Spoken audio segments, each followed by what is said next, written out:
That night, I looked at him like I hadn't looked at my husband in 20 years, my daughter's husband, and I kissed him first. The weight of those words still pressed against my chest as I stared at my reflection in the bathroom mirror. How had we arrived here?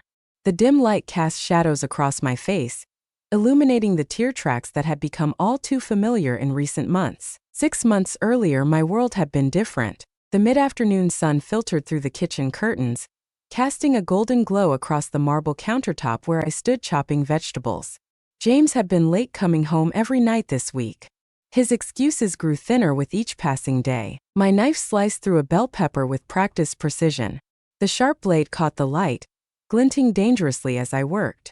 A text message notification lit up my phone screen. I wiped my hands on my apron and reached for it, my heart sinking at the preview. Working late tonight. Don't wait up. I set the phone down harder than necessary, the sound echoing through the empty kitchen. The small gold band on my finger suddenly felt heavier, constricting. I twisted it absently, a habit I'd developed over our 15 years of marriage. The front door opened and closed with a gentle click that evening, long after I'd tucked our daughter Lily into bed. I pretended to be asleep, my back to James's side of the bed. I felt his weight shift the mattress, smelled the unfamiliar perfume clinging to his clothes. His hand hovered over my shoulder for a moment. I held my breath, before he withdrew it and turned away. In the quiet darkness, I counted the inches of empty space between us. The next morning, I stood in our walk-in closet, running my fingers over James's pressed shirts. My hand paused on a pale blue button-down. I lifted the collar to my nose, inhaling deeply. There it was again, that scent. Not mine. I closed my eyes, feeling the soft fabric between my fingers, imagining the woman who had pressed herself against it. Emma! James's voice startled me. He stood in the doorway, towel wrapped around his waist, water droplets still clinging to his shoulders. His eyes tracked my hand on his shirt. I was just picking out your clothes for the day, I lied, smoothing the fabric with a forced smile. The Henderson meeting is today, right? You should wear the blue tie with this. His gaze lingered on my face a moment too long. I wondered if he could see the knowledge in my eyes. Thank you, he said finally, crossing the room to stand beside me. His fingers brushed mine as he took the shirt from my hands. I felt the warmth of his skin, remembered when that simple touch would have sent electricity through me. Now I only felt cold. The wine glass was cool against my lips as I took another sip. Across the restaurant table, my best friend Grace studied me with concern. You're not eating, she observed, nodding toward my untouched salad. Not hungry, I replied, setting down my glass. The candlelight between us flickered, casting dancing shadows across the white tablecloth. Grace leaned forward, her voice dropping to a whisper. Emma, you need to confront him. This isn't healthy. I traced the rim of my glass with my fingertip. And say what? Are you sleeping with someone else? What if he says yes? Then at least you'll know the truth. Truth. Such a simple word for something so devastating. Grace reached across the table, her warm hand covering mine. Whatever happens, I'm here for you. Her thumb stroked my wrist gently. The gesture of comfort brought unexpected tears to my eyes. I don't know who I am without him, I confessed, voice barely audible. Maybe it's time you found out. The house was silent when I returned home. A note on the counter informed me that James had taken Lily to her friend's birthday party. I was grateful for the solitude. I wandered through our home like a ghost, seeing everything through new eyes. The wedding photos on the mantel, the dent in the wall from when James had tried to carry a bookshelf upstairs by himself, the couch where we'd made love during a thunderstorm 6 years ago. When the power had gone out, my fingers trailed along the cool leather as I passed. I paused at James's office door, hesitating only briefly before entering. His desk was immaculate as always. I sat in his chair, feeling the leather still warm from his body. The top drawer opened smoothly. Credit card statements. Cell phone bills. I shouldn't be doing this, I thought, even as my hands continued their search. The second drawer held nothing of interest. In the third, beneath a stack of folders, my fingers brushed against something soft. I pulled out a small velvet jewelry box. My heart stuttered in my chest. Was this meant for me? Had I been wrong about everything? I opened it slowly, revealing a delicate silver bracelet with a single charm. The letter R. My name is Emma. The confrontation came that night after Lily had gone to bed. James sat on the edge of our bed, removing his watch. "Who is she?" I asked, standing in the doorway with the jewelry box in my hand. He froze, then turned slowly to face me. The look in his eyes told me everything. "Emma, don't." I cut him off. "Just tell me the truth. I deserve that much." The silence stretched between us, heavy with 15 years of shared history. "Rebecca," he finally said. "From the marketing department." I nodded, a strange calm washing over me. I'd been preparing for this moment for weeks, yet nothing could have truly readied me for hearing him say another woman's name with such intimacy. "How long?" 6 months. I sank down onto the bench at the foot of our bed, the jewelry box still clutched in my hand. "Do you love her?" James ran his hands through his hair, a gesture so familiar it made my chest ache. "I didn't mean for this to happen." "That's not what I asked." His eyes met mine, and for once I saw no attempt to hide the truth. "Yes." The single word sliced through me like a blade. "I want a divorce," I said, surprised by the steadiness of my voice. 3 months later, I stood in an empty apartment across town, surrounded by boxes of what remained of my life with James. Lily sat cross-legged on the floor of what would be her new bedroom, arranging her stuffed animals with solemn care. I watched her from the doorway, my heart breaking for what she had lost. "What do you think, sweetie? Should we paint your walls purple or green?" She looked up at me, her father's eyes in her small face. "Can we just leave them white for now?" I nodded, understanding her reluctance to make this strange place permanent. I knelt beside her, pulling her into my arms. She smelled of strawberry shampoo and the chocolate chip cookie she'd had after lunch. I pressed my lips to the top of her head, feeling her small body tremble with unspoken fears. "Everything's going to be okay," I whispered, unsure if I was trying to convince her or myself. The divorce proceedings were cold and clinical, reducing 15 years of marriage to assets and liabilities. James's lawyer, a sharp-featured woman with calculating eyes, advised him on how to minimize his financial obligations. My lawyer, a tired man with coffee-stained teeth, seemed overwhelmed by the complexity of our case. I sat across the conference table from the man I had once promised to love forever, now a stranger in an expensive suit. Our eyes met briefly during a discussion about the house. I searched for some remnant of the person I had married, but found only polite detachment. During a break, I stood alone in the hallway, leaning against the wall for support. Footsteps approached, and James appeared beside me, offering a paper cup of water. "Thank you," I said, accepting it. Our fingers brushed in the exchange. Once that touch would have been electric. Now it was merely skin against skin. "Emma," he began, voice low. "I never wanted to hurt you." I looked at him, then really looked at him. The fine lines around his eyes that hadn't been there when we'd met. The slightly loosened tie. The wedding ring still on his finger, presumably for appearances during the proceedings. "But you did," I replied simply. "The first time I saw Rebecca was an accident. I had taken Lily for ice cream after school, and they were sitting together in a booth by the window. James's hand covered hers on the table. She was laughing at something he'd said, her head tilted back, exposing the elegant line of her throat. She was beautiful, younger than me. Her hair fell in glossy waves around her shoulders, catching the light. I hated her instantly, this woman who had slipped into my life and extracted my husband with such apparent ease. "Mom!" Lily tugged at my hand. "Why are we standing here?" I looked down at my daughter, then back at the couple in the window. James had noticed us now.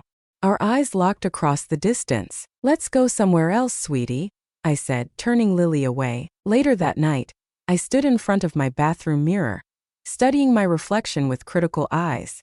I pinched the softness around my waist, touched the faint lines that had begun to appear at the corners of my eyes. I let my hair down from its practical ponytail, watching it fall around my shoulders. When had I stopped seeing myself as desirable?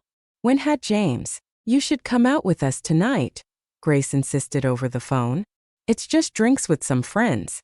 You need to get out of that apartment." "I have Lily," I protested weakly. "James can take her for the night. He's been asking for more time with her anyway." I sighed, knowing she was right. I'd been isolating myself, licking my wounds in private. "Fine. But I'm not staying out late." "Wear that black dress I helped you pick out last year," Grace instructed. The one that makes your ass look fantastic. I laughed despite myself. I don't even know if I still have it, but I did. It hung in the back of my closet, tag still attached. I'd bought it for James's company Christmas party, an event that had taken place 3 weeks after I discovered his affair.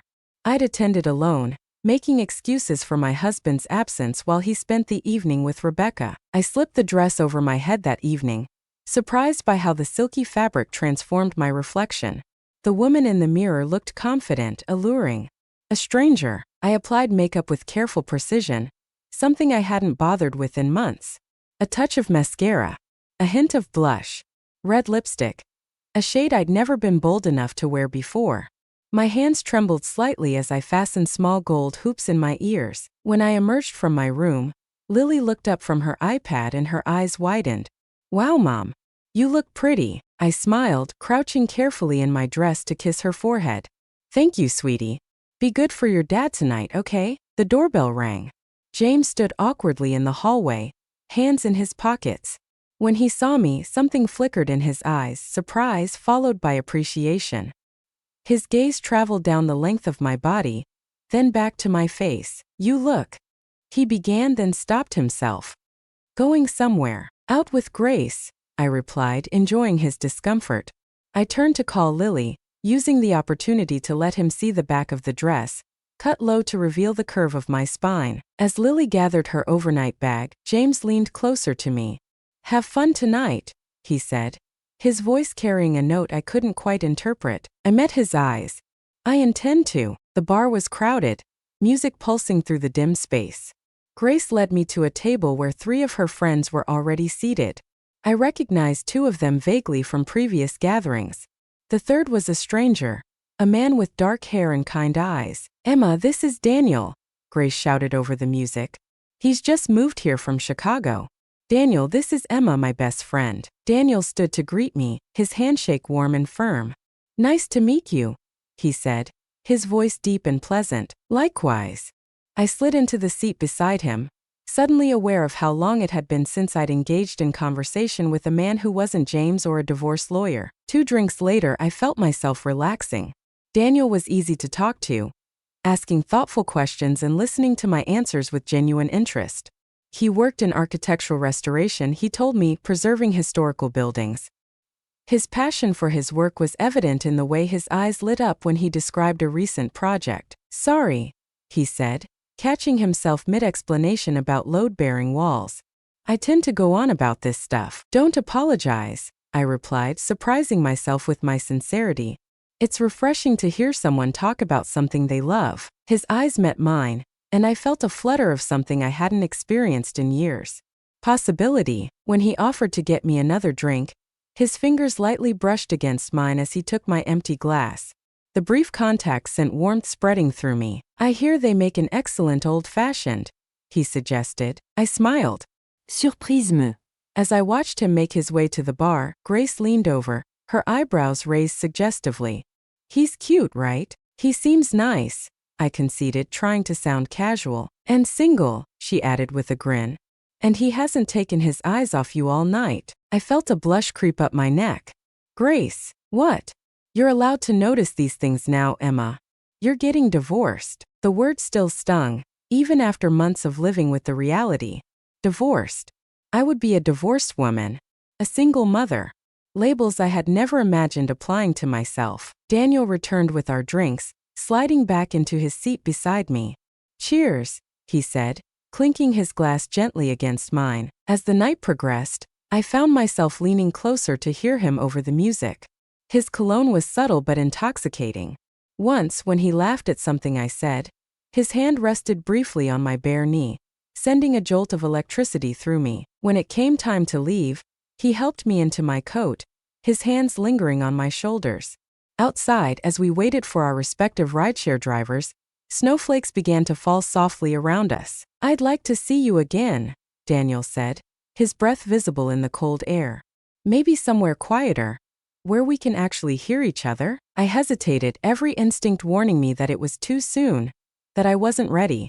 But beneath those cautions, a new voice whispered, "Why not?" "I'd like that," I replied. He smiled and reached out to brush a snowflake from my hair. His touch was gentle, reverent. My phone buzzed with a notification that my driver had arrived. "That's me," I said, reluctant to end the moment. "I'll call you," Daniel promised. As my car pulled away, I watched him through the window, standing in the falling snow, watching me leave. Daniel did call the very next day. We arranged to meet for coffee that weekend while Lily was with James.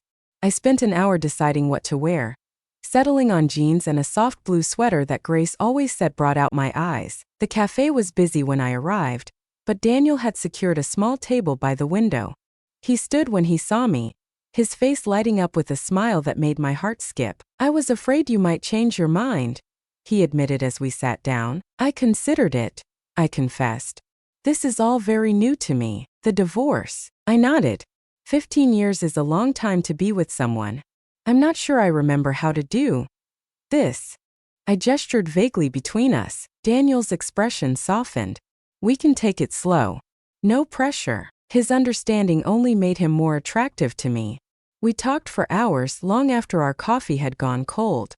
I told him about my job teaching art at the local community college, about Lily, about my dreams of opening my own studio someday.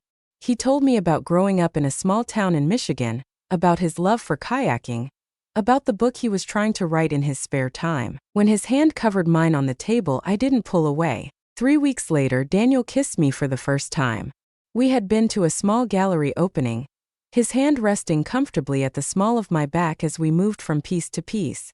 Afterward, he walked me to my door. "I had a wonderful time," I said, fumbling slightly with my keys. "So did I," he replied, his voice low. I looked up at him, at his kind eyes and the gentle curve of his mouth. He stepped closer, one hand coming up to cup my face. His thumb traced my cheekbone, sending shivers down my spine. "May I?" he whispered. I nodded, unable to find my voice. His lips were soft against mine, the kiss gentle and questioning.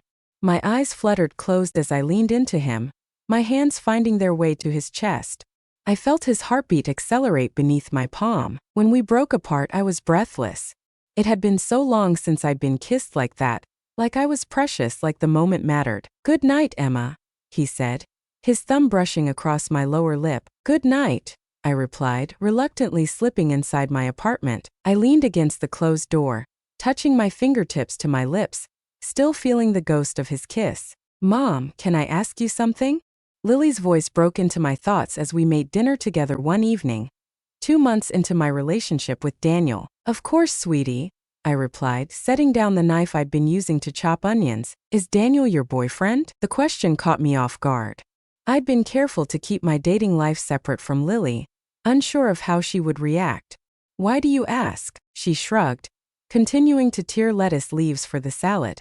"Dad has a girlfriend. He said she's important to him and that I should meet her soon." I felt a pang in my chest. "Rebecca. Of course James would want to integrate her into Lily's life. How do you feel about that?" I asked carefully. Lily was quiet for a moment. "Weird, I guess. But Dad seems happy." She looked up at me. "Are you happy, Mom?" The question was so simple, yet so profound coming from my 11-year-old daughter. I considered my answer carefully. "I'm getting there," I said honestly. "Daniel is. Yes, I suppose he is my boyfriend. He makes me happy." Lily nodded, absorbing this information. "Will I meet him someday? Would you like to?" She considered this, her small face serious. "I think so. If he's important to you." I pulled her into a hug, inhaling the sweet scent of her hair. "You're the most important person in my life, Lily. That will never change." The first time Daniel and Lily met was at a casual pizza dinner. I had been nervous all day, changing my outfit 3 times despite the informal nature of the occasion. Daniel arrived with a small gift for Lily, a sketch journal and a set of drawing pencils. "Your mom told me you like to draw," he explained as Lily unwrapped it. Her face lit up. "Thank you. I was just using notebook paper before." Throughout dinner, I watched their interactions with anxious attention. Daniel was patient and kind, asking Lily questions about school and her friends, genuinely listening to her answers. He didn't talk down to her or try too hard to impress her, mistakes I'd seen other adults make. By the time we ordered dessert, Lily was showing Daniel her drawings on her phone, explaining the story behind each one with animated gestures. "You're really talented," he told her, his admiration sincere. You must get that from your mom. Lily glanced at me with pride. Mom's art is way better. She has a whole room of paintings in our old house. I'd love to see your work sometime, Daniel said to me. Later, after Lily had gone to bed, Daniel and I sat on my small balcony, glasses of wine in hand. She's incredible, Emma, he said softly. You've done an amazing job raising her. I felt tears prick at my eyes. Thank you. That means a lot to me. He reached over to tuck a strand of hair behind my ear, his touch sending warmth through me. What are you thinking about? I looked out at the city lights, gathering my thoughts. I'm thinking that I'm scared, I admitted. Of how good this feels. Of how much I want it to continue. Daniel set down his wine glass and took my hands in his. I'm not going anywhere, Emma. Whatever pace you need, whatever reassurance. I'm all in. I met his gaze, seeing nothing but sincerity in his eyes. Something loosened in my chest. A knot of fear I'd been carrying since James first betrayed me. Stay tonight, I whispered, surprising myself with the invitation. His eyes darkened with desire, but he studied my face carefully. Are you sure? In answer, I leaned forward and kissed him, pouring all my longing and hope into the connection. His arms encircled me, pulling me closer until I was nearly in his lap. When we finally broke apart, we were both breathing heavily. Lily's a heavy sleeper, I said, standing and extending my hand to him. He took it, following me inside to my bedroom. In the soft lamplight, we undressed each other slowly, every touch a revelation. Daniel's hands were gentle but confident as they explored my body, finding places that made me gasp with pleasure. When he finally moved above me, his weight a delicious pressure, I felt tears leak from the corners of my eyes. Are you okay? He whispered, immediately concerned. Yes, I assured him, pulling him closer. Just overwhelmed. He kissed away my tears, murmuring sweet words against my skin.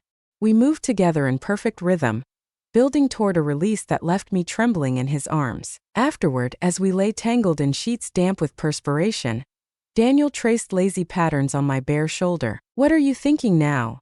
He asked, his voice husky with satisfaction. I smiled against his chest, listening to the steady beat of his heart. That I might be falling in love with you. His arms tightened around me. Good, he whispered into my hair. Because I'm already there. The day Lily met Rebecca was a turning point. James had arranged for them to have lunch together. I helped Lily get ready that morning. My emotions a complicated tangle of anxiety and resignation. What if I don't like her? Lily asked as I braided her hair. Then you be polite anyway, I told her. But give her a chance. Your dad cares about her. She nodded solemnly. Daniel is nicer. I suppressed a smile. This isn't a competition, sweetie. When James came to pick her up, I noticed he had made an extra effort with his appearance. His hair was freshly cut, his shirt crisp and new-looking.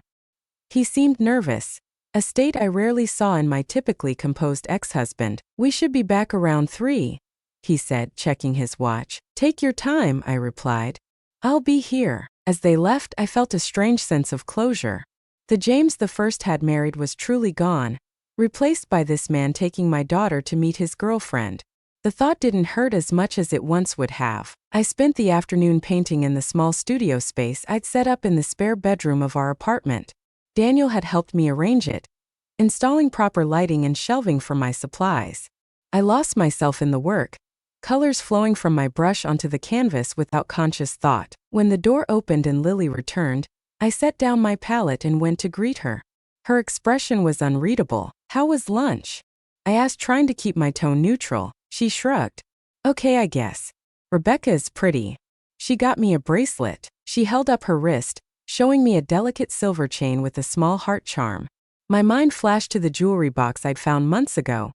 The bracelet with the R charm meant for Rebecca. That was nice of her, I managed to say. Did you have a good time with your dad? Lily nodded, then suddenly threw her arms around my waist, burying her face against me. I still like being here with you better, she mumbled into my paint-stained shirt. I stroked her hair, my throat tight with emotion. I'm glad, sweetie. Later that night, after Lily was asleep, I called Daniel. The sound of his voice immediately calmed my jangled nerves. How did it go? He asked. Fine, I think. Lily says Rebecca is pretty. Daniel chuckled. Of course she noticed that. She's your daughter. What does that mean? I asked, smiling despite myself. It means she has your artist's eye for beauty, he replied smoothly. Speaking of which, how did the painting go today? We talked for an hour about art and Lily and his day at work. Before hanging up, he said, I have something to ask you. In person. Can I come over tomorrow? Curiosity piqued, I agreed. The next day, Daniel arrived with a small envelope, which he handed to me with an enigmatic smile. Inside was a brochure for a local gallery, with one page marked by a sticky note. I read it, then looked up at him in confusion. This is an application for a juried exhibition. He nodded, his eyes bright with excitement. I may have shown some photos of your work to a friend who owns the gallery. She was impressed, Emma. Really impressed. She wants you to submit a portfolio. I stared at him, stunned. You did what? I hope you're not upset, he said, suddenly unsure. I just thought. I cut him off with a kiss, throwing my arms around his neck. Thank you, I whispered against his lips. Thank you for believing in me. 6 months after my divorce was finalized, I stood in a crowded gallery, surrounded by my paintings. My first solo exhibition. My hands trembled slightly as I accepted a glass of champagne from a passing waiter. To the artist of the hour, Daniel said, clinking his glass against mine. He looked handsome in his charcoal suit, his pride in me evident in every glance. Lily moved through the space with surprising confidence, happily explaining my techniques to anyone who would listen. My mom uses a special kind of brush for these textures. I overheard her telling an elderly couple. James had come too, with Rebecca on his arm. It had been awkward at first, but as the evening progressed, we had managed a civil conversation. Rebecca, I discovered, was actually quite intelligent and kind. In another life we might have been friends. Your work is incredible, she told me sincerely. You have a real gift. I thanked her, finding that I genuinely appreciated the compliment. James caught my eye over her shoulder, a look of something like regret passing briefly across his face. Later, as the crowd thinned, Daniel pulled me into a quiet corner of the gallery. I have something for you, he said, reaching into his pocket. My heart stuttered. Was this? He produced a small box, opening it to reveal a key. Move in with me, he said simply. You and Lily. My place is bigger and closer to her school. Or we could look for somewhere new together if you prefer. Relief and joy washed over me in equal measure. Yes, I said, taking the key. Yes to all of it. Daniel kissed me then. Right there among my paintings, his arms strong and sure around me. Over his shoulder I caught a glimpse of Lily watching us, a small smile playing on her lips. In that moment, surrounded by my art, my daughter, and this man who had helped me remember my worth, I felt something I had thought I might never feel again. Whole.